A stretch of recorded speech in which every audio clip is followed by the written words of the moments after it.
एक तास झाला म्हणून लाईव्ह बंद झालं. आता आपण परत लाईव्ह सुरू करतोय.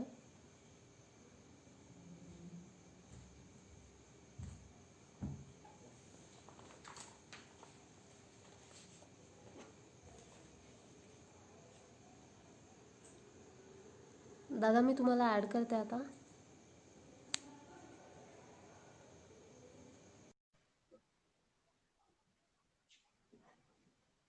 इंस्टाग्रामला 1 तासाचंच लिमिट असतं, त्याच्यामुळे त्यासाठी आपल्याला परत लाईव्ह यावं लागतं. आपला विषय हो खूप हो रंगत गेला, त्याच्यामुळे 1 तास कधी संपला समजलं सुद्धा नाही. समजलं नाही. ओके, तर आपण ते बोलत होतं की माणुसकी, तुम्ही एक तुमचा आयुष्यातला एक हे सांगत होता, प्लीज तो कंटिन्यू करा. हा, आय थिंक मी तुम्हाला ह्याच सांगत होतो. बहुतेक जे गाडी आली माझ्याकडं हो, त्यांची ते करेक्ट. सांगितलं. हां, हा. बोला. सो माझं म्हणणं की अप्रोच आपला बदलणं गरजेचं आहे लाईफकडे बघण्याचा. त्याशिवाय चेंजेस नाही होत. आता सुद्धा एक कोणीतरी प्रश्न विचारला होता की स्ट्रेस जो म्हणजे बस्ट केलेला आहे तो मेंटेन कसा करायचा. तर त्याला एक सोपी पद्धती आहे. स्ट्रेस जो येतो तो मेंटेन म्हणजे स्ट्रेसलेस जेव्हा होतो आपण, तर पहिली गोष्ट आपल्या लहानपणापासून जे आपले आई वडील सांगत येतात की उलटे आकडे मोज, हे सगळ्यात महत्वाचं काम आहे. जे सायकोलॉजिकली आपण डायव्हर्ट होतो हे मेन त्याचं रिझन आहे. आणि मेडिटेशन मध्ये सगळ्यात पहिली गोष्ट, एक मी कायम लोकांना, जो ग्रुप आहे माझा मेडिटेशनचा व्हॉट्सअप वरती, त्याच्यावर फक्त मेडिटेशन रिलेटेडच सगळं काम चालतं. तर ओनली ऍडमिन जे आपलं सेटिंग येतं त्या पद्धतीने तो चालतो. तर त्याच्यामध्ये मी दररोज सकाळी होमकुंड जे असतं ते लोकांना शेअर करतो. आणि मी त्यांना सांगतो की तुम्हाला दिवसभरातले, कालच्या दिवसातले किंवा आयुष्यातले जे वाईट अनुभव आहेत ना, ते या होमकुंडामध्ये टाका. तर तुम्ही विचार करू शकाल की म्हणजे आम्हाला वाटलं नव्हतं की इतका इफेक्टिव्ह त्याचा हे होईल, पण लोक डेली करतात ते आणि तितकंच हळूहळू रिलॅक्स होत चालले ते. तर स्ट्रेस जो आलेला आपण विसरून गेलोय तो कसा टिकवायचा, म्हणजे स्ट्रेसलेस राहायचं कसं, ते ह्या पद्धतीने. मस्त, खूप छान. रोज त्या अध्यात्मात काय, हो निगेटिव्ह आपल्या थॉट्स दररोजचं एक्झॅक्टली गोष्ट काय माहिती का, अध्यात्म नुसतं अध्यात्मावर नाहीये, तर सायकोलॉजीचं पण त्याला खूप महत्व आहे. की सायकोलॉजिकल म्हणजे एक थोडासा विषय वेगळा सांगतो मी, की डेली पोथी वाचणारी लोक असतात किंवा नामस्मरण करणारी लोक असतात. माझं म्हणणं आहे की आयुष्यामध्ये मेडिटेशन किंवा जे काही आहे, वाचन म्हणा, देवाचं म्हणा, ते तुमच्या स्वतःच्या मनाला आनंद मिळण्यासाठी करा. कोणीतरी सांगितलंय, कोणीतरी उपाय सांगितलाय म्हणून करायचं, हे मलाही स्वतःला पटत नाही. मला जर एखाद्या गोष्टीतनं आनंद मिळत नसेल तर माझं लक्ष त्यात लागणार नाही डेफिनेटली. बरेचदा आपण बघतो की एखादा पोथी वाचणारा जो असतो, एखाद्या दिवशी पोथी वाचायची राहून जाते त्याची, आणि तो पोथी वाचायची राहिल्यानंतर अख्खा दिवस तोच विचार करत असतो की आज माझी पोथी वाचायची राहिली, आज माझी पोथी वाचायची. म्हणजे ज्या कारणासाठी, ज्या तुमच्या सक्सेससाठी किंवा आनंदासाठी तुम्ही ती वाचताय, ते जर तुम्हाला त्रासदायक होत असेल तर नियम कशा करता घालून घ्यायचे. त्यापेक्षा मी म्हणेन की आनंद मिळणारी गोष्ट आहे ना, तर ती पुस्तकासारखी वाचा. आपण जसं एखादं पुस्तक वाचतो, किती आनंदी होतो पुस्तक वाचायला लागल्यावर. ज्या वेळेला पुस्तक कंप्लीट होतं तर असं डोक्यात येतं, अरे आठवड्यात झालं पण कंप्लीट. आणि तेच पोथी आपल्याला कुणी ते उपाय सांगितलाय म्हणून आपण ज्यावेळी वाचतो त्यावेळी म्हणतो आता कधी संपणार, आत्ताशी 16वा अध्याय चाललाय, 17वा, 18वा. त्यापेक्षा मनाला जसं आनंद देईल तसं काम करा, ऑटोमॅटिकली स्ट्रेस नाहीसा होतो.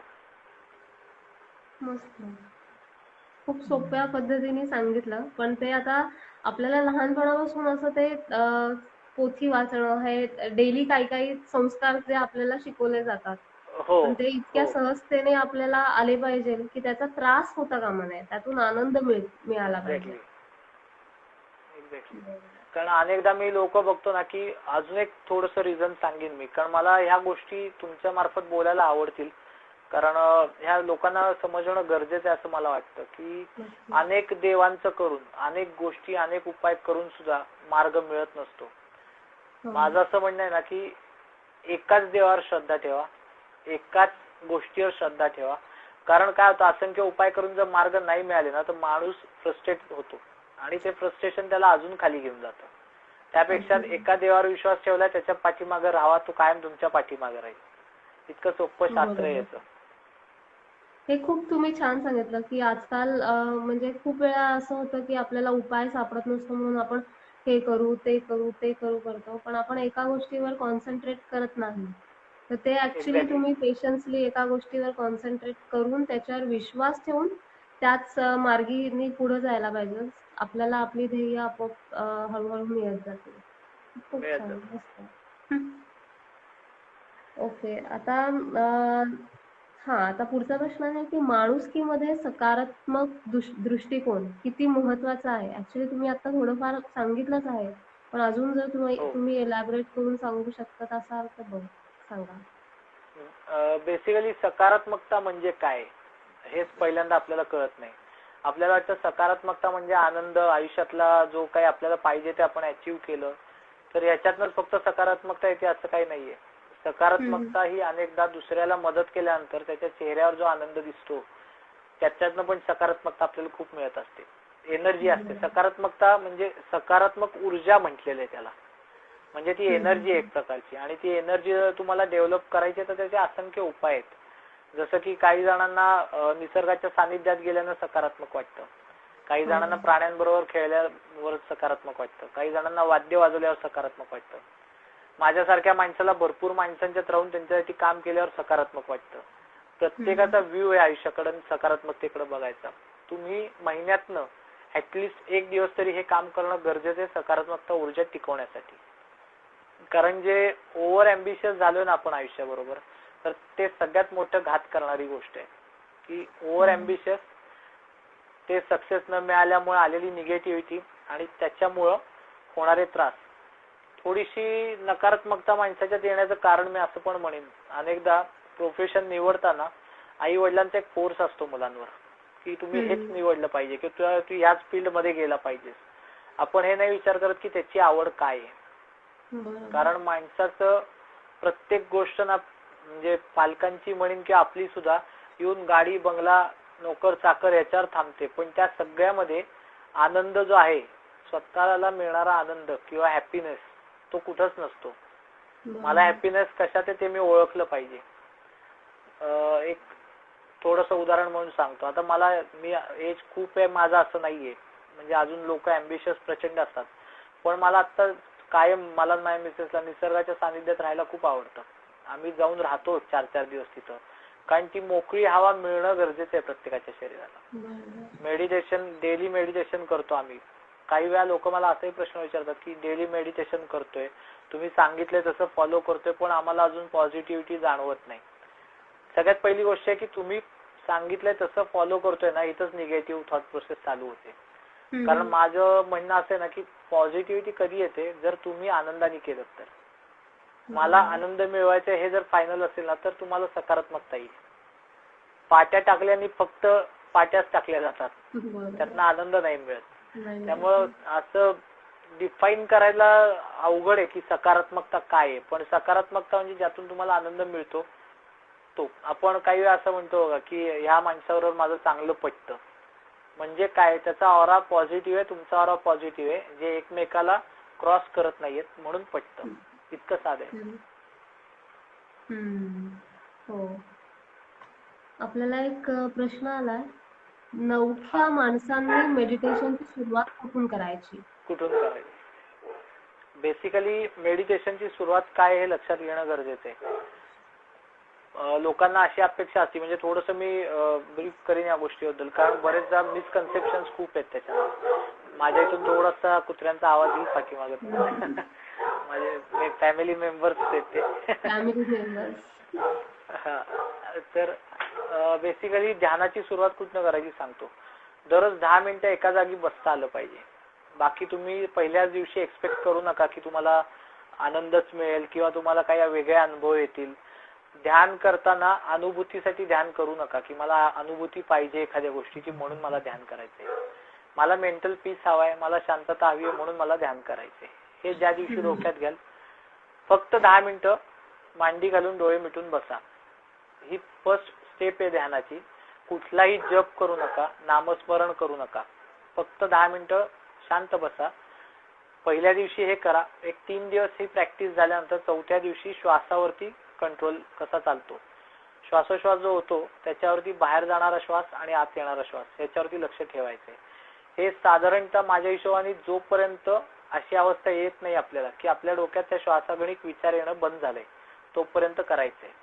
ज्याला शून्य अवस्था म्हणतात किंवा निर्विचार अवस्था म्हणतात, ती अवस्था येईपर्यंत हे मेडिटेशन करायचंय. खूप डीप प्रोसेस आहे ती, अशी शॉर्ट मध्ये सांगता येणार नाही, पण ऍटलिस्ट हे 2 पॉइंट तरी महत्वाचे आहेत की पहिलं नुसतं 3 दिवस शांत बसायला जमणं आणि त्याच्यानंतर 15 दिवस तरी ऍटलिस्ट तुम्ही विदाऊट विचार करता 5 श्वास बाहेर 5 श्वास आत घेणं आणि त्याच्या पुढे प्रोसेस आहे मग सगळी. बरोबर. खूप छान. सुरुवात तुम्ही खूप सोपी सांगितली की ऍटलीस्ट 10 मिनिटं तुम्ही आधी शांत बसा हो आणि मग सगळं पुढचं रुटीन आपण बसू शकतो. पण आधी बेसिकली 10 मिनिटं शांत बसणंच खूप अवघड असतं बऱ्याच लोकांना. अवघड आहे. नाही, कारण कसं असतं ते ओव्हर अम्बिशियस असतात किंवा त्यांना लाईफ कडनं एक्सपेक्टेशन खूप असतं. त्यामुळे ते शांत जरी बसले ना तरी त्यांच्या डोक्यात तीच चक्र असतात की मी उद्या काय करायचंय, कसं करायचंय, मग मला हे करायचंय ते करायचंय. 10 मिनिटं तुम्ही स्वतःसाठी, स्वामी विवेकानंद स्वतः कायम म्हटले, त्यांचे थॉट जे वाचतो आपण किंवा पुस्तकांमध्ये उल्लेख आहे की जो माणूस दिवसातले 10 मिनिटं स्वतःशी आरशापुढे राहून उभा राहून बोलत नाही तो आयुष्यात सगळ्यात सुंदर व्यक्तीला भेटायला मुकतो. आणि त्याच पद्धतीवरती अवलंबून आपली क्लोन सिस्टीम आहे. आम्ही एक जे मगाशी मी सांगितलं की मेडिटेशन मध्ये एक मी पद्धती डेव्हलप केलेली आहे जी क्लोन मेथड म्हणतो मी त्याला. ही क्लोन मेथड कोणी सांगत नाही कधी बाहेर. त्या क्लोन मेथड मध्ये हेच आहे की तुमचा डीएनए तुम्ही बाहेर काढून एक सेम तुमच्यासारखी व्यक्ती तयार केली असं इमॅजिन करायचं असतं. फर्स्ट सिक्रेट रूम डेव्हलप करणं आणि त्यानंतर समोर आपल्या डीएनएतनं एक तयार झालेला आपल्यासारखा हुबेहूब माणूस. आणि तुमच्या लक्षात येईल काही दिवसांनी तुम्ही अचानक त्याला जवळचा मानून त्याच्याशी मेडिटेशन मध्ये खूप काही शेअर करता आणि त्याच्यानंतर असं लक्षात येतं की आपलं मन खूप हलकं झालंय. कारण बऱ्याच गोष्टी अशा असतात की ज्या तुम्ही कोणाशी शेअर करू शकत नसता, त्या तुम्ही त्याच्याशी शेअर करा. त्याच्यात आता पुढे काम चाललंय, जवळपास 30 पद्धती मी त्याच्या डेव्हलप केलेल्या आहेत.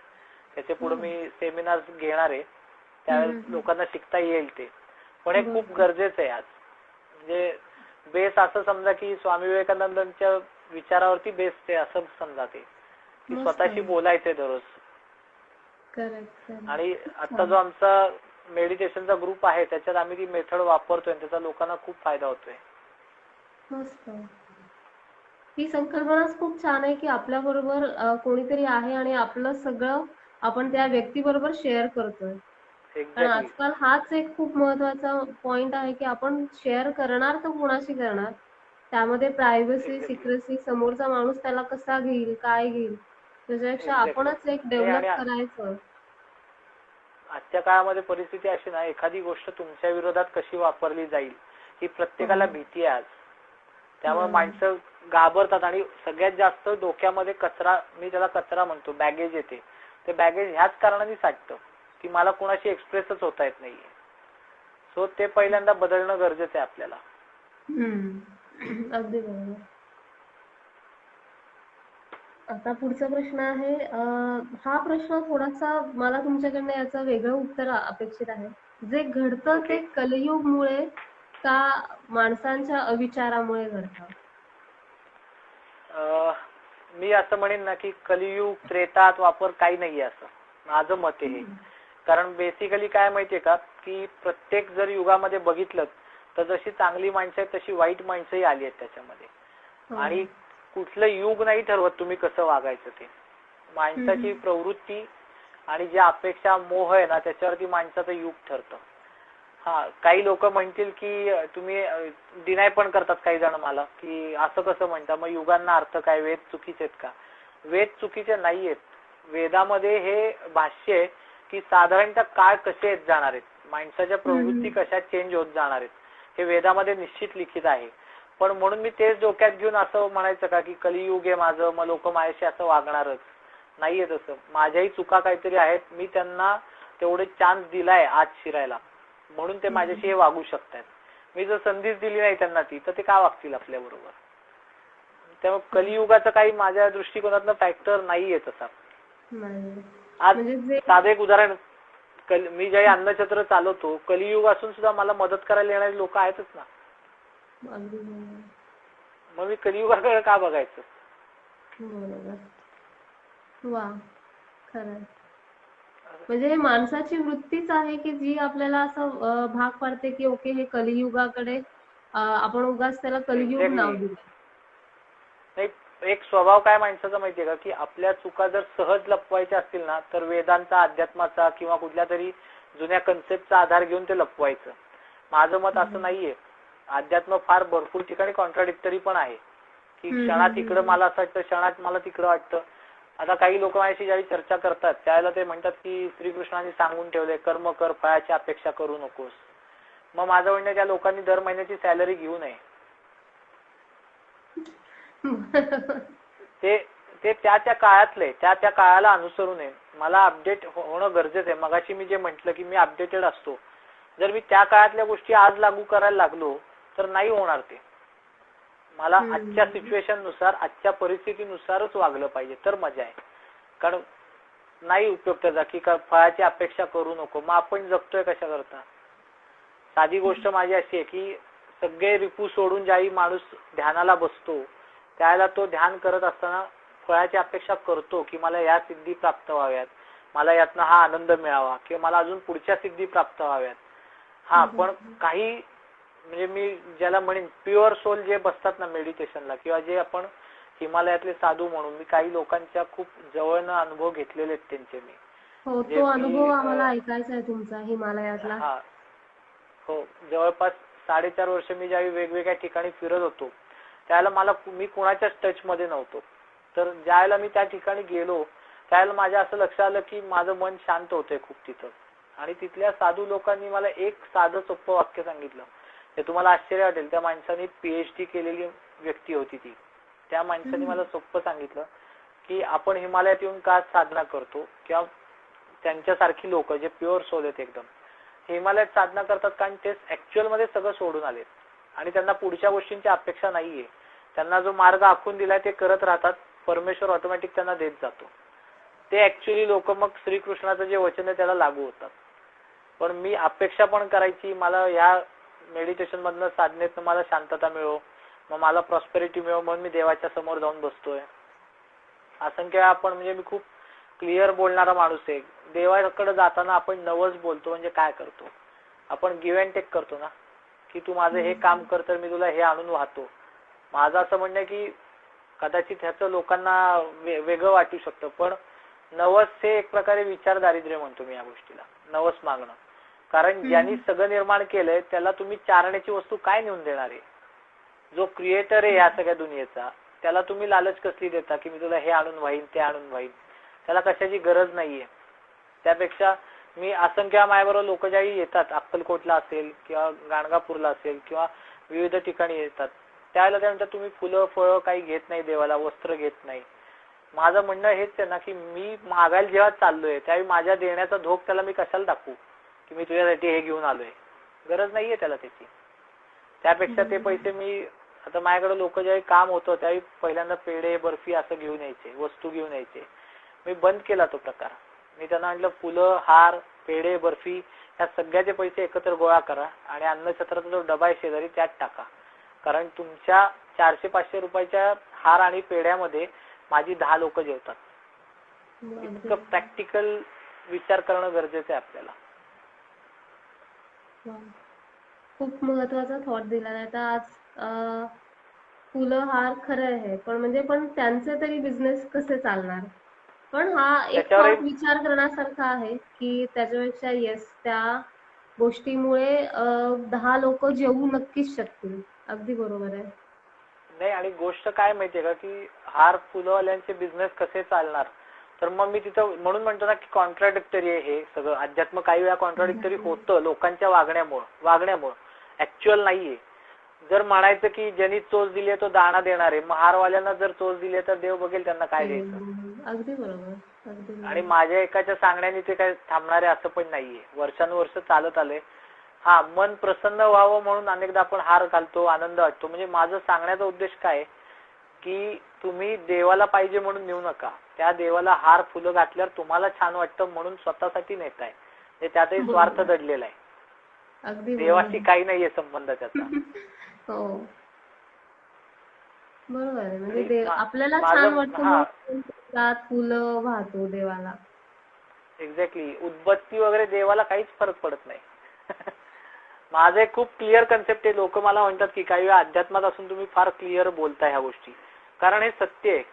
जर म्हणजे माझा गुरु, आता बरेचदा असं होतं, मला म्हणजे थोडस वेगळ्या पॉइंट न सांगतो, मला भेटायला लोक यायच्या आधी त्यांच्या डोक्यात संकल्पना अशी असते की एक साधारण 50-55 वय असेल, किंवा हा माणूस कफनी भगवे कपडे किंवा झब्बा पायजम्यात बसला असेल, आणि ते ऍक्च्युली ज्याही माझ्याकडे येतात भेटायला त्याच्या बरोबर अपोजिट सगळं चित्र दिसतं. मग माझं म्हणणं असं की माझा गुरु, माझे गुरु जे होऊन गेले, स्वामी समर्थ असतील किंवा दत्त महाराज असतील, हे जर साध्या लंगोटीवरती कायम आयुष्य घालवलं, त्यांनी कशात, म्हणजे तुम्ही देव कशात बघताय? कपड्यांमध्ये, राहणीमानामध्ये नाहीये, माळांमध्ये. जर ह्याच्यामध्ये जर अडकायला लागलो आपण तर उपयोग नाहीये त्या गोष्टीचा. मी तुम्हाला जर एक कविता माझी सापडली तर मी लगेच वाचून दाखवतो. 1-2 मिनिटं द्या मला. हो, नक्की नक्की.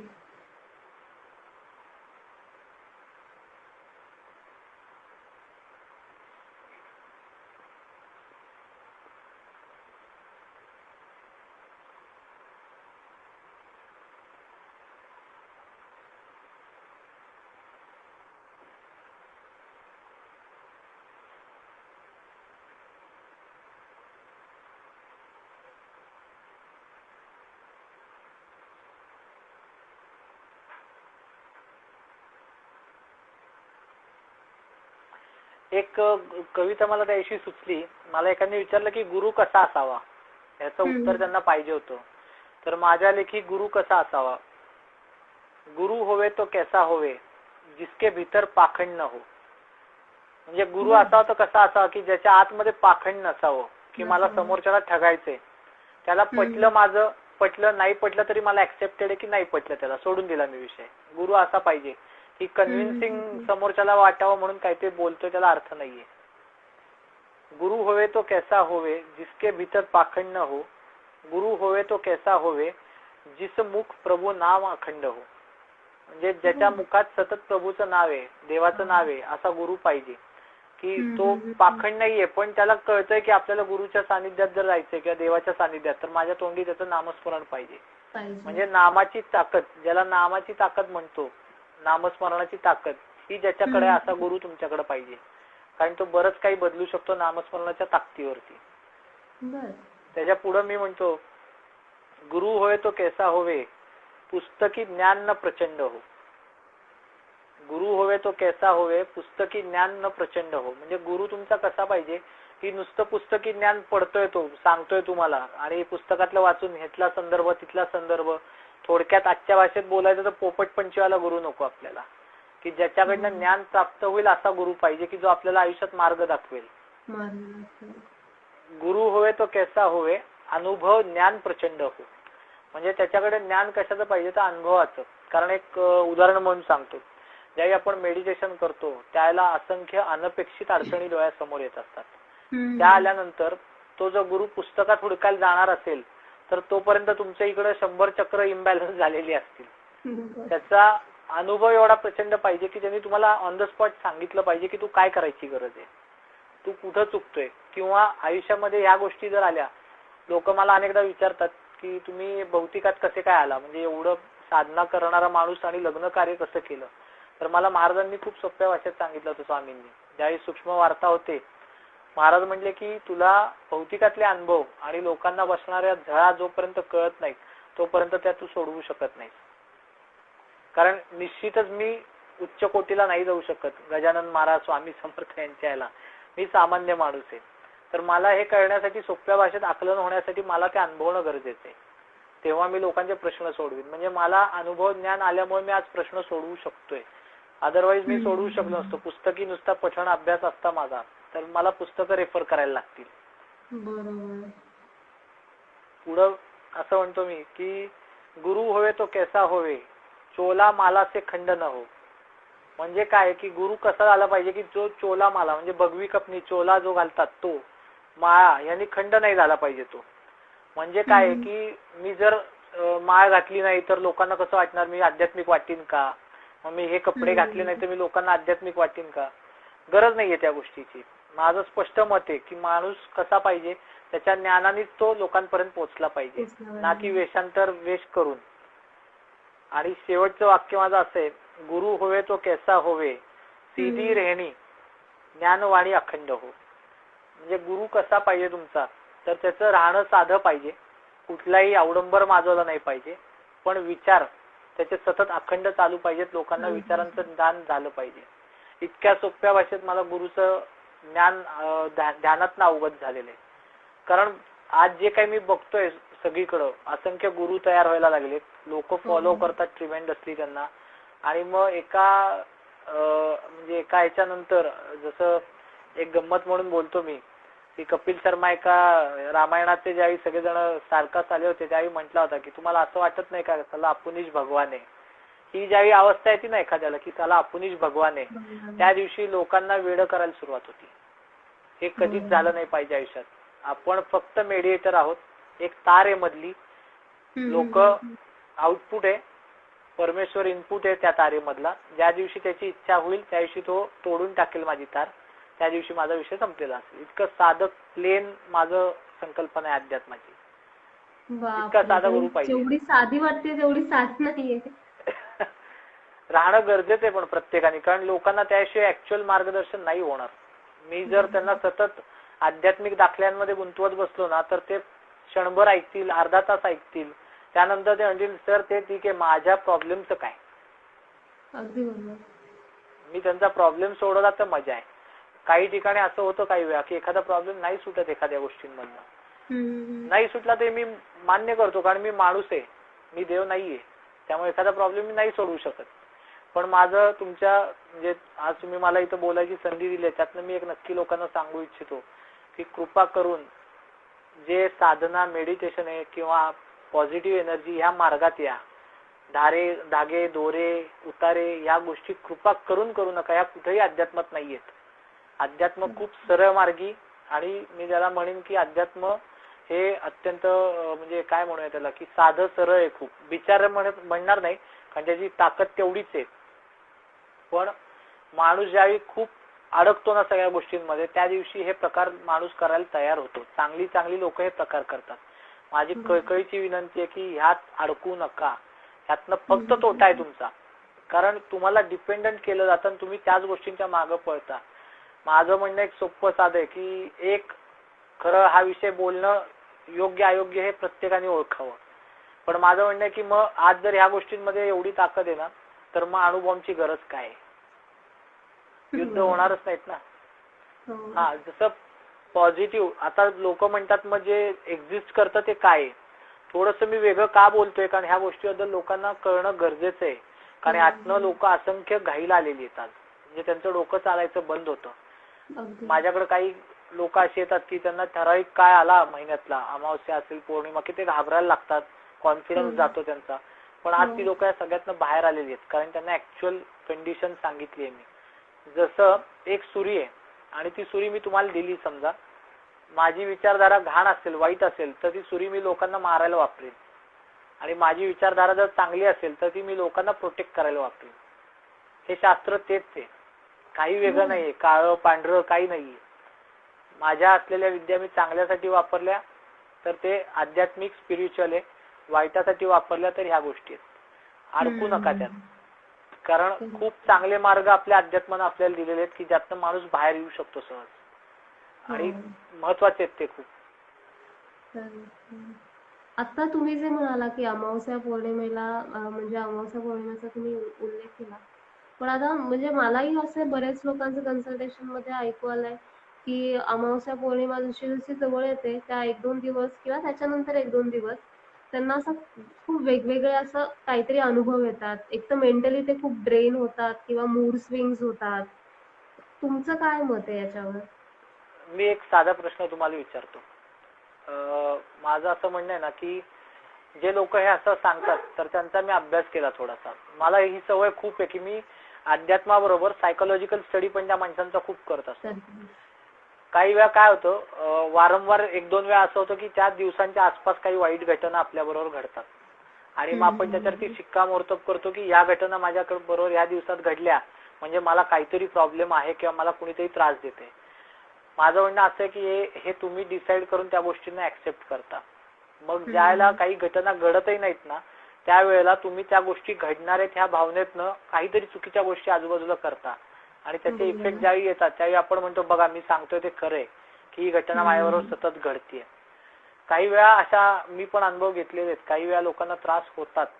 पण माझं असं म्हणणं ना त्या गोष्टीवर पण की जर तुम्ही त्या गोष्टींना ऍक्सेप्टन्सच दिला नाही, शिरायला जागाच दिली नाही तुमच्या मनामध्ये तर या गोष्टी का घडतील. कारण थोडंसं मी एक स्टडी केलाय त्या गोष्टीचा, म्हणजे अध्यात्मात राहून सुद्धा मी या गोष्टीत खोलात जातो. आपण अंगात येणाऱ्या बायका बघतो, बरोबर आहे. अंगात येणं कन्सेप्टचा मी खूप अभ्यास केला, म्हणजे आध्यात्मिक आणि सायकोलॉजिकल पण. काही लोकांना म्हणजे पूर्वीच्या काळी थोडंसं असं होतं की कुटुंबामध्ये स्त्रियांना मारहाण व्हायची किंवा त्यांना वाईट वागणूक दिली जायची. तर आपल्याला एक गोष्ट कशी असते की बाबा हिच्या अंगात देव येतो किंवा देवी येते तर माणूस घाबरतो त्या माणसाला हात लावायला. ही त्याची मूळ संकल्पना आहे. त्यामुळं ते प्रमाण वाढत गेलं त्या गोष्टींचं की अंगात येणं. पण काही लोकांच्या कुंडलिनी जाग्या होतात आणि त्या कुंडलिनी जागृतीला प्रॉपर गायडन्स जर नाही मिळाला तर त्याला ज्या वेळेला क्रिया घडायला लागतात तर त्या क्रियांना अंगात येणं म्हटलं जातं. काही वेळा अज्ञानामुळे सुद्धा त्या गोष्टीला वेगळं नाव दिलं जातं. स्पिरिच्युअली त्या लोकांचं कनेक्ट असतो देवाशी किंवा गुड एनर्जीशी म्हणेन, पॉझिटिव्ह एनर्जीशी, पण त्यांना कळतच नसतं की काय होतं. साधं एक उदाहरण सांगतो. आता ज्या वेळेला आपण चक्र संतुलन करतो तर मूलाधार चक्राचं अक्षर आहे लम, बरोबर आहे. तर लमच्या बरोबर ती जर तुम्ही बघितलं, लम हे उच्चारण करताना जर तुम्ही हे म्हणजे ज्याला आपण तंतुवाद्य म्हणतो, ती तंतुवाद्याचं जर म्युझिक वाजवलं तर ऑटोमॅटिकली काही दिवसानंतर तुमचं मूलाधार चक्र स्ट्रॉंग व्हायला लागलेलं कळतं. मग ऑटोमॅटिक त्याचा अर्थ क्रिया चालू झाल्या म्हणजे अंगात आलं का, नाही. तर त्या कंट्रोल करण्याच्या पण पुढे पद्धती आहेत की कशा कंट्रोल करायच्या. आणि काही लोकांचं असं होतं ना की त्यांना माहित असतं काय उमगलंय, त्यामुळे ते त्यांच्या त्यांच्या आनंदात मग्न असतात. मग ते लोकांनी काय नाव दिलंय त्या गोष्टीला त्यांना फरक नाही पडत. ही माझी विचारधारा आहे. म्हणजे सगळ्यांनाच पटली पाहिजे असं काही गरजेचं नाहीये. पण मी ज्यावेळी अभ्यास करायला लागलो या गोष्टींचा, काही सायकोलॉजिस्ट, काही डॉक्टर्स यांच्याशी मी बोललो. कारण बरेचदा मी असा अनुभव घेतला की ज्या लोकांना असं होतं ती लोक सुद्धा माझ्याकडे मार्गदर्शनाला येत असतात की माझ्या घरी ही अडचण आहे तर मी कसं सोडवू. मला नाही आठवत की मी आजपर्यंत कोणाकडे गेलोय मला मार्गदर्शन करा मी कसा सुटू याच्यात. जर मला स्पिरिच्युअल कनेक्ट आहे तर मला प्रश्न सोडवता आला पाहिजे. ते साधं सोपं आहे.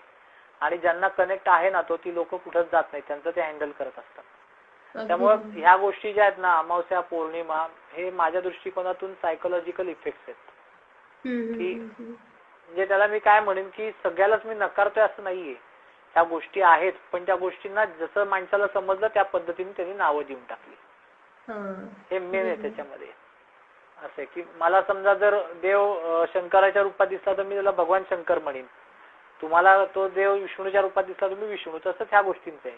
अंगात येणं जे आहे ते मला अंगात येण्याच्या जागी ते मला चांगला तो पॉझिटिव्ह हे वाटेल की त्या माणसाच्या कुंडलीने जागृत होत आहेत. मी त्याला चांगल्या वेळेनं घेईन. त्याला मी म्हणजे असं जुगारून नाही टाकणार की हे काय सांगतायत. पण त्यात प्रॉपर गायडन्स होणं गरजेचं आहे लोकांना. तर ती लोक अजून अनेक लोकांच्या उपयोगाला येतील, मदतीला येतील. हे त्यात महत्वाचं आहे. खरं आहे. त्यांना गायडन्स मिळाला पाहिजे सो दॅट त्याचा गायडन्स प्रॉपर ऊर्जा जी आहे ती योग्य मार्गाला जाईल. एक्झॅक्टली. कारण प्रत्येकाला तुम्ही जर विचार केलात ना तर प्रत्येकाच्या शरीरामध्ये ब्रह्म ऊर्जा ही वाहतच असते. आता साधी गोष्ट आहे की बरेचदा आपण बघतो मणिपूर चक्र ज्यांचं इम्बॅलन्स होतं तर मणिपूर चक्र इम्बॅलन्स झाल्यानंतर तो माणूस अचानक चिडचिडा होतो, मूड स्विंग्स होतात त्याचे, हारल्याची भावना येणं सतत किंवा त्याला नकारात्मकता येणं. तर मला त्या ठिकाणी माहितीये की मला सगळी चक्र त्याची ठीक करायची गरज नाहीये. फक्त मी त्याचं मणिपूर चक्र बस आहे. जसं मूलाधाराचं लम आहे, रम आहे, वम आहे. वम जे आहे तर वमच्या उच्चारणाने तो माणूस सरळ होऊ शकतो. या गोष्टींवर कंट्रोल मिळू शकतो 100%. म्हणजे त्या माणसाला गरज आहे. आता मला ज्यावेळी मी क्रिया शिकलो त्यावेळेला मलाही अशा गोष्टी होत होत्या की माझे हातपाय थरथरणं, हात हलणं, डोकं हलणं. म्हणजे याचा अर्थ तो नाहीये की मला अंगात आलं होतं. याचा अर्थ कुंडलिनी जागृत होत आहेत, त्या कंट्रोल मध्ये ठेवणं गरजेचं आहे. आजकाल मी असं पण बघतो ना कुंडलिनीबाबत फार मोठमोठ्या काही गोष्टी अशा जे ज्याला काय म्हणतो की खूप उगा केला जातो त्या गोष्टीचा. नाही गरज. आपल्या जर आपण अध्यात्मातल्या वेदांमध्ये जर गेलो, वेदशास्त्रामध्ये, तर ह्या सगळ्या गोष्टींचं उच्चारण आहे त्याच्यामध्ये. याला सायंटिफिक बेस आहे की कणा तुमचा जो आहे ज्याला मेरुदंड म्हटलंय त्याचं काम काय आहे, मेरुदंडातली जी चक्र आहेत ती काय, व अक्षर, र अक्षर, ल अक्षर कशातनं आलंय, हे खूप डीप आहे. म्हणजे ह्याच्यावरती बराच वेळ जाईल, मी जास्त खोलात जात नाही. पण हे प्रत्येकाला माहित असणं गरजेचं आहे. तर आजच्या ज्या कंडिशन मध्ये आपण कंट्रोल मध्ये राहू शकतो. आपण याचा अजून एक परत सेशन घेऊयात की ज्याच्यामध्ये आपण थोडीशी इंट्रोडक्शन देऊयात की नक्की म्हणजे आपल्या जे बघणारे आहेत त्यांना पण कळेल की ओके अशा पण काही गोष्टी आहेत की ज्याच्यामुळे आपल्याला फायदा होऊ शकतो. कारण जी लोक यामध्ये आहेत त्यांना पटकन कनेक्ट होऊ माहितीच आहे ते. शकतात ती.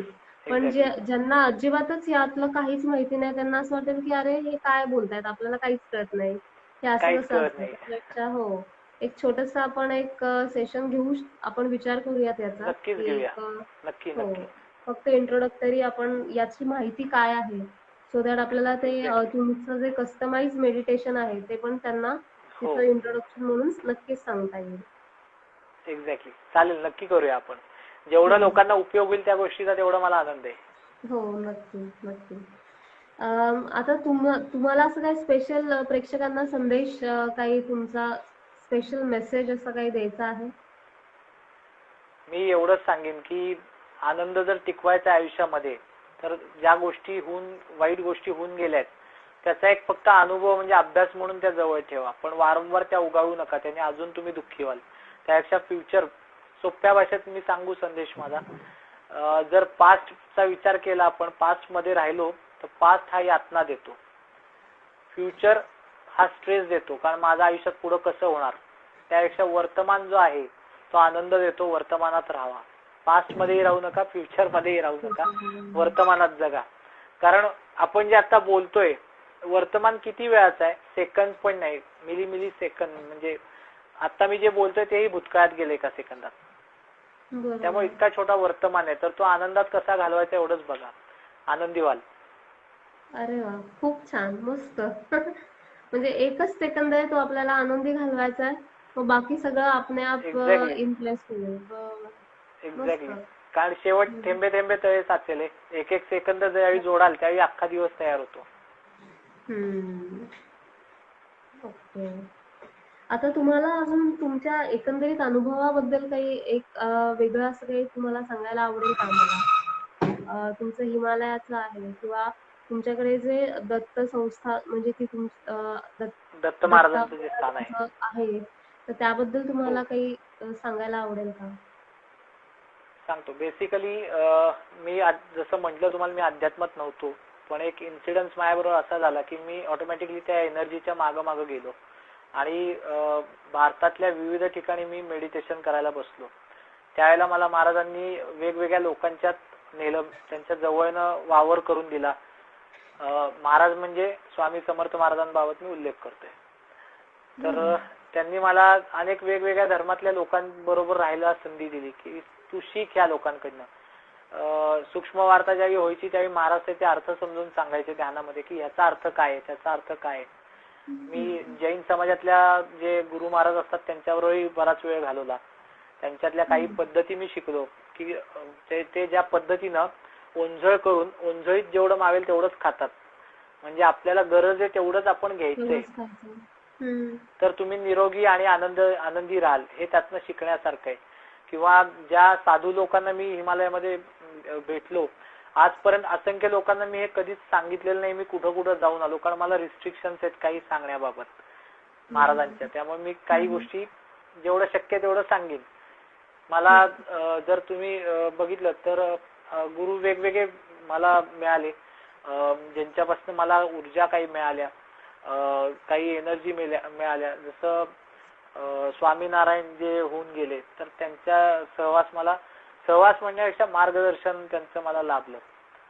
त्यांच्यावरती आता पिक्चर पण आलेला आहे स्वामीनारायणांवरती, तोही बघण्यासारखा आहे. असंख्य साधू मंडळींना मी भेटत होतो, ते अनेक गोष्टी मला सांगत होते. भस्म का धारण करतात, किंवा ज्या माळा रुद्राक्षाला काय महत्व आहे, रुद्राक्ष म्हणजे पहिली गोष्ट काय की रुद्र अक्षय, जो शंकर भगवान आहेत त्यांच्या डोळ्यातला अश्रूचा थेंब येतो असं मानलं जातं, तो आपण धारण करतोय. म्हणजे आपण किती ताकदीची गोष्ट, कारण भगवान शंकरांना रडवणं सोपं नाहीये हे. म्हणजे ते पण काही त्या गोष्टीला आख्यायिका मागं आहेत, पण रुद्राक्ष हे एनर्जी साईन मानलं गेलेलं आहे की ज्याच्यामधनं आपल्याला पॉझिटिव्ह एनर्जी मिळत असते. मला या साधू लोकांनी जर काही शिकवलं तर त्यांनी मला खडेशास्त्रापासून वेगळं राहायला शिकवलं. मी त्यांना एकदा प्रश्न विचारला होता, म्हणजे आपण म्हणतो की साधू मंडळी काय सांगणार, तर मी एकदा सहज त्यांना प्रश्न विचारला की मग तुमच्या कोणाच्या हातात खडे वगैरे का दिसत नाहीत ग्रहांचे, किंवा तुम्ही भस्म धारण केले ते का, ह्या गोष्टी मी सहज विचारत होतो. त्यामध्ये एक साधू महाराज होते, त्यातले जे साधू बरेच वर्ष तपश्चर्याला बाहेर होते, तर त्यांनी मला सांगितलं की बेटा खड़ा पहनते हो तुम, वो क्या करते हो, तो वो खड़ा इस ग्रह का है और ये तुम्हारा ग्रह दूषित है, ये तुम जानते हो. म्हणजे जो ग्रह दूषित आहे तो तुला सांगितलाय ज्योतिषाने, आणि तो ग्रह खडा घातल्यानंतर तू काय म्हणतोस की अरे मी हा आता खडा घातला, माझ्या आयुष्यात नक्की चांगलं होणार. म्हणजे तू पॉझिटिव्ह होतो, सकारात्मकता आणतोस, आणि ती सकारात्मकता काम करते माझ्या दृष्टिकोनात. म्हणजे त्यांनी मला जे ज्ञान त्यात दिलं की खड्याच्या मागं पळू नकोस, तू स्वतः सकारात्मक राहा. म्हणजे थोडक्यात काय आहे का की अध्यात्म आणि सायकोलॉजी हे जर परफेक्ट बॅलन्स करू शकलो आपण, तर आपण डेफिनेटली काहीतरी मिळवू शकतो. हिमालयामधले काही अनुभव असे आहेत की काही असे साधू पाहिले की जे म्हणजे लोकांना सांगितलं तर पटण्यासारखं, नाही सांगितलं तर लपवण्या, म्हणजे एक चांगला आनंद राहील मागा असं वाटतं. साधना करता करता हवेमध्ये 2.5 ते 3 फुटावरची उंच गेलेली लोक सुद्धा मी तेव्हा बघितलेली आहेत. आणि फार लांब जायची गरज नाहीये. नाशिकला ज्यावेळी कुंभ असतो तर त्या कुंभामध्ये त्या काही म्हणजे 12 वर्ष मागे जायला लागेल, मी बघितले. त्यावेळी माझा विश्वास बसत नव्हता या गोष्टींवरती. ज्यावेळी माझी सुरुवात झाली होती मला पटत नव्हतं की काहीतरी ट्रिक आहे याच्या मागं, काहीतरी वेगळं काहीतरी आहे.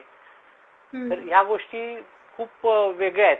म्हणजे इव्हन आता अश्वत्थामाबद्दल एकांनी विचारले एखादी, तर अश्वत्थामाबद्दल मी बोलीन की अश्वत्थामा अनेकांना अनुभव मिळालेला आहे त्याचा.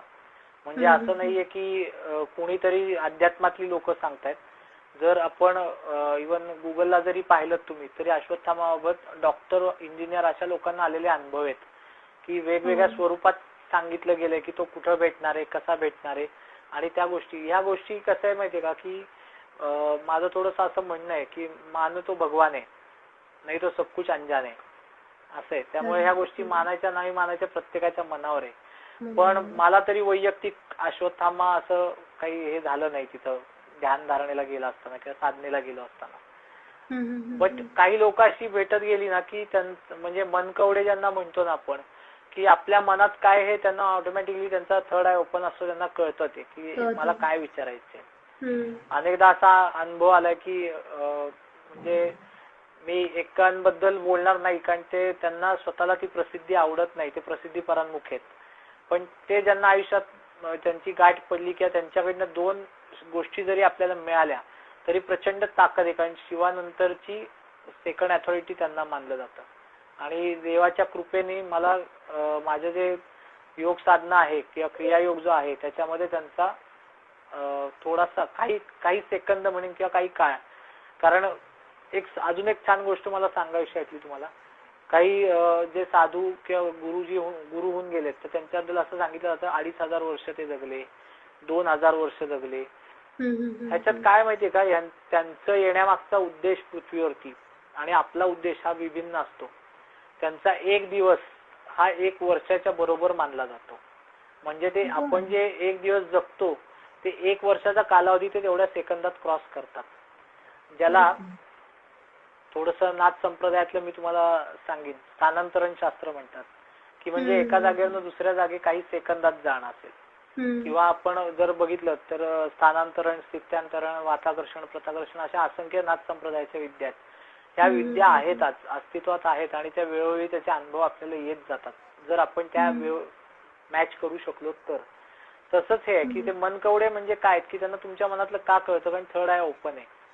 आता बरेचदा मी काही प्रेडिक्शन्स केलेली आहेत, त्याचे मी काही म्हणजे लोकांना पाठवलं होतं की कधी काय घटना होतील, कधी काय घटना होतील. आता देवाच्या कृपेने किंवा ते प्रेडिक्शन्स आता बरोबर येत आहेत, चायनाचं हे असेल, बट हे प्रत्येकाला होऊ शकतं, मीच असं नाही. जर तुम्ही तेवढ्या वेळेनं तेवढ्या ताकदीनं तुम्ही जर ध्यानधारणा साधना केलीत आणि त्या गोष्टी फॉलो केल्या तर प्रत्येकाच्या आतमध्ये एक सिक्स सेन्स असतो जो डेव्हलप होत असतो. तो करणं गरजेचं आहे. फक्त तेवढं डेडिकेशन तुमच्याकडनं त्या गोष्टी करता पाहिजे, तर तुम्हाला हे मिळू शकेल. म्हणजे मला जे जुने लोक ओळखतात त्या लोकांनी मला अशा पद्धतीनं बघितल्यावर त्यांना पहिल्यांदा एक अर्धा तास विश्वास ठेवायला जड जातं की हा तोच आहे का ज्याला आपण इतके वर्ष ओळखतोय. बट मेडिटेशन किंवा स्पिरिच्युअलिटी तुमचं लाईफ टोटल चेंज करते असे. आणि मी स्वतः कार्मिक वगैरे ह्यात फार अडकत नाही की मागच्या जन्माचं पुढच्या जन्माचं ह्यात मी फार अडकत नाही. कारण माझं मत आहे ह्या जन्मात आहे, ह्या जन्मात भोगतोय मी, चांगलंही याच जन्मात करायचंय, भोगायचंही याच जन्मात आहे. त्यामुळे मागचं पुढचं म्हणजे म्हणजे अनेकदा मी पाहिलंय मी काही जे लेक्चर्स वगैरे असतात तेव्हा सहज म्हणून गेलोय मी त्यांना. 2-2, 2.5 तासाच्या गोष्टी तिथं रंगतात की past life, future life, present life. पण मला असं म्हणायचं मला आता ह्या आयुष्यामध्ये दुःख आहे, ते कसं सोडवायचं सांगणारा माणूस पाहिजे.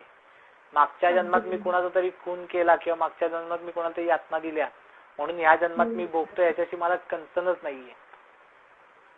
ह्या जन्मात मी अडकलोय, या जन्मात मला त्रास होतोय, मी कसा सुटेन, बस क्लिअर आहे. खरंय कन्सेप्ट क्लिअर पाहिजे. अगदी बरोबर आहे. पण मग आता जेव्हा तुम्ही गुरूंबद्दल एवढी छान तुम्ही कविता सांगितली आणि आत्ताचं जे वाक्य आहे की मला या जन्मात या ह्याच्यात काय चाललंय ते मला सांगा, तर गुरु शोधणं हे किती अवघड आहे का सोपं आहे? बेसिकली गुरु शोधायला लागत नाही. योग्य वेळ आली की तो तुम्हाला समोर येतो तुमच्या. मी कुठं गुरु शोधायला गेलो होतो, पण माझ्या नशिबात ते लिहिलं होतं ते झालं. गुरु हुडकायची गरज नाहीये, कारण माझ्या दृष्टिकोनातून अनुभव हा सर्वश्रेष्ठ गुरु आहे. आपल्याला वारंवार तेच अनुभव येऊन जर माणूस त्याच चुका करत असेल तर त्याला सवय म्हटली जाते माणसाची. तर तुम्हाला ज्या दिवशी त्या सवयीला नाही म्हणता येतं ना त्या दिवशी तुम्हाला गुरु मिळालेला असतो. आयुष्यामध्ये गुरु हुडकण्याच्या नादात काय होतं, लोक फसतात खरं सांगायचं तर. म्हणजे मी खूप स्ट्रेट फॉरवर्ड बोलतो या गोष्टींच्या बाबतीत. गुरु हुडकण्याच्या नादात मग त्यांचे पाय धुणं, त्यांना आंघोळी घालणं, मग त्यांच्या आवडीनिवडीची अत्तर उठणे घेऊन जाणं, हे पण बघितलं पाहिजे की गुरु हुडकण्याच्या नादात आपल्या भावनेचा खेळ नाही ना होते कुठं. समोरची व्यक्ती आपल्या भावनेशी खेळत नाही ना अध्यात्माच्या नावाने, हे पण बघणं गरजेचं आहे. मला त्यामुळे माझ्याकडे लोक येतात अनेकदा, पण मी असंख्य वेळा सांगून बघितलं की हे पाया वगैरे पडू नका. कारण गमतीनं मी त्यांना म्हणतो की तुमच्या डोक्यातला कचरा माझ्या पायात कशाला टाकून जात आहे. त्यामुळे गुरु हुडकायच्या मागे लागूच नका. योग्य वेळी तो येतो. अनुभव सर्वश्रेष्ठ गुरु आहे, त्याला फॉलो करा तुम्ही बस. आपल्याकडे म्हणी खूप सुरेख आहेत जुन्या, पुढच्याला ठेच मागचा शहाणा, तरी माणसं त्यात चुका करतात परत. हो बरोबर आहे. ओके. आता तुमचं जे वल्लभ वृक्ष आहे तुम्ही नवीन सुरू केले त्याबद्दल थोडीशी आम्हाला माहिती द्या.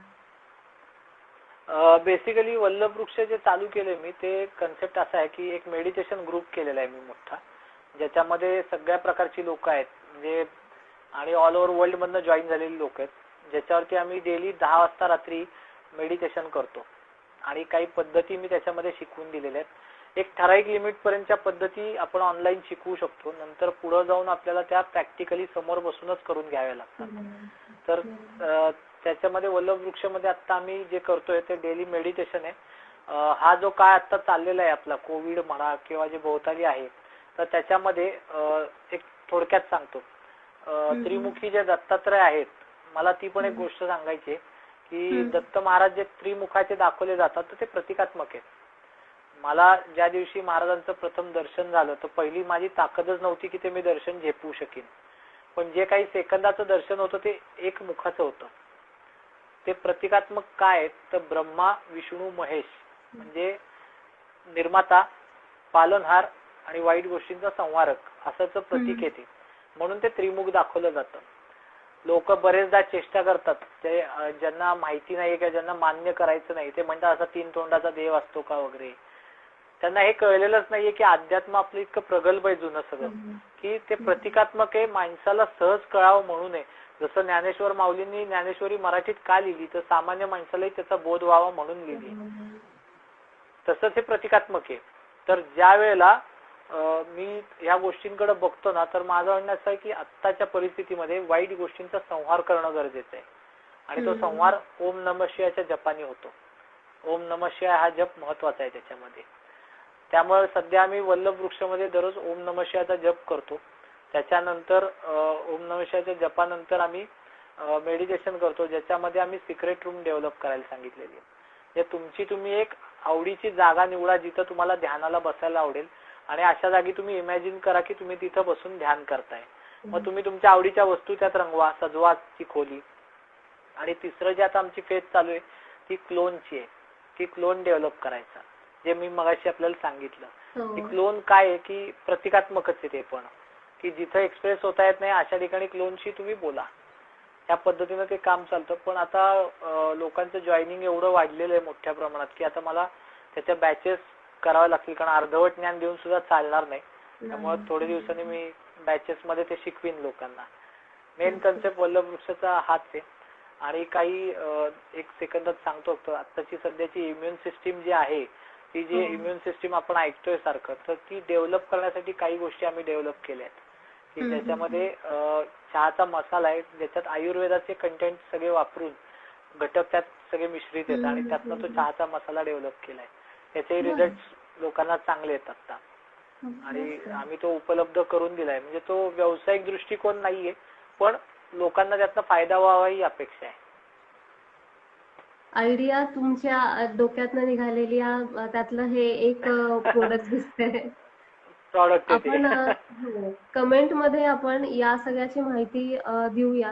सो आपल्या जे कोणी आत्ता जे बघतायत किंवा नंतर जे कोणी ऑफलाईन बघणार आहेत, तर त्या लोकांना जर घ्यायचं असेल तर ते तुम्हाला डायरेक्टली त्या नंबरवर कॉल करतील आणि ते घेतील. मस्त. अजून तुम्हाला काही प्रश्न तर अजून मला काही दिसत नाही, पण तुम्हाला काही सांगायचं असेल तर प्लीज तुमचे मुलाचे अनुभव आम्हाला नक्की. पहिल्यांदा सगळ्यात महत्वाचं म्हणजे मला परिपूर्ण लाईफ तुम्ही कट्ट्यावरती या बोलवलं हे फार महत्वाचं आहे. कारण आज लोकांपर्यंत योग्य गोष्टी मी स्वतःहून योग्य म्हणणार नाही, पण माझे अनुभव लोकांपर्यंत पोहोचवत आहे, ज्याचा लोकांना फायदा होईल, मला फायदा होईल. का तर मला आनंद त्यात आहे की ऍक्च्युअल अध्यात्म लोकांपर्यंत पोहोचावं. अर्धवट कुठेतरी लोकांनी लटकत राहू नये ही माझी इच्छा आहे. कदाचित मी सुद्धा परिपूर्ण नसेन सगळ्या गोष्टींमध्ये, हे ऍक्सेप्ट करणं महत्वाचं आहे. पण जेवढं काही मला मेडिटेशन किंवा ध्यान धारणेतनं जेवढं ज्ञान मिळाले ते तर नक्की मी लोकांपर्यंत पोहोचवीन. आणि सगळ्यात महत्वाचं म्हणजे आपण आपल्या मुलांना लहानपणापासून थोडंसं मेडिटेशन हा कन्सेप्ट दिला पाहिजे. पूर्वीच्या काही जे आपल्या आजी आजोबा आई वडील शुभंकरोती म्हणणं असेल, देवाचं म्हणणं असेल, तुम्ही आज बघा ना की जुन्या काळात जे लोकांचे मेंटल सिच्युएशन्स आणि आजच्या काळातल्या लोकांचे नैराश्य किती फरक आहे. त्याचं कारण म्हणजे माझं म्हणणं आहे की मी रिबेलिस्ट आहे, पण मी डिनाय नाही करणार ह्या गोष्टींना की ह्या गोष्टी नाही आहेत. मी म्हणजे थोडस मी रिबेलिस्ट का म्हणेन की मला नव्या पद्धतीने गोष्टी मांडायला आवडतात. जर मला एखादी गोष्ट गाण्यातनं लोकांना कळत असेल तर मी गाण्यातनं ती लोकांपर्यंत पोहोचवीन. एखाद्याला जर ती गोष्ट खाणाखोणातनं कळती, मी खाणाखोणांमधनं कळवीन त्याला. अपडेट होणं गरजेचं आहे प्रत्येकाने. इव्हन मी थोडंफार ओशो ऐकतो मोठ्या प्रमाणात, मी फॉलोअर आहे त्यांचा. तर त्याच्यामध्ये ओशो कायम सांगतात की हम जो सुनते है वो बासी ज्ञान होता है. म्हणजे जे शिळं ज्ञान आहे ते ऐकू नका, ते तुम्ही अनुभवाला ठेवा. पण आता जे ताजं ज्ञान आहे अध्यात्मातलं म्हणा किंवा भोवतालीचं, ते तुम्ही ऍक्सेप्ट करा. फार महत्वाचं आहे. आणि म्हणजे त्यांना सुद्धा प्रेझेंट करताना फार वेगळ्या पद्धतीने लोकांनी प्रेझेंट केलं, पण तसं नाहीये ते. काही वेळा कसं असतं की मी म्हणतो ना की एखाद्या माणसाची प्रगती होत असताना अधोगती दबक्या पावलानं पाठीमागं हळूच येत असते, आणि बदनामी पण. त्यामुळे त्या गोष्टीला किती महत्व द्यायचं. म्हणजे काही अंशी मी त्यांच्या कन्सेप्टशी, बऱ्याच अंशी मी त्यांच्याशी सहमत कधी होतो. एक सोपं उदाहरण मी जाता सांगतो तुम्हाला. ज्या वेळेला त्यांना असं विचारलं की तुमच्याकडे 30-40 रोल्स रॉईस आहेत, कशा करता एवढा, म्हणजे एक प्रकारचा माज आहे हा, तुम्ही अध्यात्मात सोडायला शिकवताय. तर ते म्हणले की ठीक आहे, मी माझ्या रोल्स रॉईस विकतो सगळ्या, त्यातनं येणाऱ्या पैशातनं आज भारतातली किती लोक सुखी होतील. मग मी माझ्या रोल्स रॉयस विकण्यापेक्षा मी त्यांना कसं सक्षम करीन ह्याच्यावर जास्त भर देईन. मी कसं लाईफस्टाईल जगतो याला महत्व नाहीये, ते कसं जगू शकतील चांगलं याच्याकडे मी बघतो. सिंपल, खूप सोप्या सोप्या गोष्टी आहेत या की जे खूप सोप्या भाषेत मांडल्या आहेत, पण एक चष्मा आपण अध्यात्माबाबत घालतो ना, त्या चष्म्यातनं ते बघणंच होत नाही. माझं म्हणणं आहे की आरपार बघितलं पाहिजे प्रत्येकाने, तर मजा आहे. खरं, अगदी खरं. आपला ऑलमोस्ट सगळे प्रश्न झालेले आहेत. मी तुमचे खूप आभार मानते. तुम्ही आज एवढा वेळ आम्हाला दिलात आणि तुमचे पूर्ण सगळे अनुभव आम्हाला सांगितले. मला माहितीये की त्यातले तुम्ही फक्त एक 5% अनुभव सांगितले असतील आणि अजून भरपूर खजाना नक्कीच तुमच्याकडे तो असणार आहे. आपण परत एकदा तुमचं लाईव्ह घेऊया आणि त्या लाईव्ह मध्ये आपण वल्लभवृक्षचा वाटल्यास तुम्हाला जर हवा असेल तर आपण ते पूर्ण एक सेशन टाईप आपण लाईव्ह मध्ये देऊया, सो दॅट आपल्या सगळ्या लोकांना, प्रेक्षकांना सगळ्यांना कळेल की नक्की आपण कसं काम करतो. मी सगळ्यांचे आभार मानते की ज्या लोकांनी आज इथं त्यांचे प्रश्न विचारले आणि लाईव्ह मध्ये आला. धवल दादा, तुमचे खूप मनापासून आभार. याच अजून अशाच प्रकारचे लाईव्ह तुम्हाला बघायचं असेल तर परिपूर्ण लाईव्हला नक्की फॉलो करा तुम्ही. स्टे विदिन स्टे परिपूर्ण. तुम्हाला दादा काही बोलायचं असेल बोला. हो, तुम्ही हा उपक्रम चालू केलाय तो अतिशय उत्तम आहे. याची गरज आहे आज लोकांना आणि युथ पुढे येते हे फार महत्वाचं आहे या कामासाठी. आणि सेकंड थिंग म्हणजे की आज लोकांना या माहिती सहजगत्या पोचतीये तिथं की, आणि ज्या पद्धतीने तुम्ही आता सगळा कार्यक्रम किंवा जे प्रश्न विचारले, म्हणजे एवढ्या कमी वेळामध्ये ह्या सगळ्या गोष्टी कव्हर करणं हे कौशल्य आहे तुमचं, त्याचं मला कौतुक करावं असं वाटतं. मलाही तुम्ही तुमच्या परिपूर्ण लाईफ कट्ट्यावर बोलवत त्याबद्दल मी तुमचा आभारी आहे. अरे धन्यवाद, थँक्यू दादा. परत आपण भेटूयात लाईव्ह कट्ट्यामध्ये सगळ्यांशी गप्पा मारायला नक्कीच. येस, नक्की आवडेल मला यायला. Okay, thank you. धन्यवाद. शुभरात्री. धन्यवाद. शुभरात्री.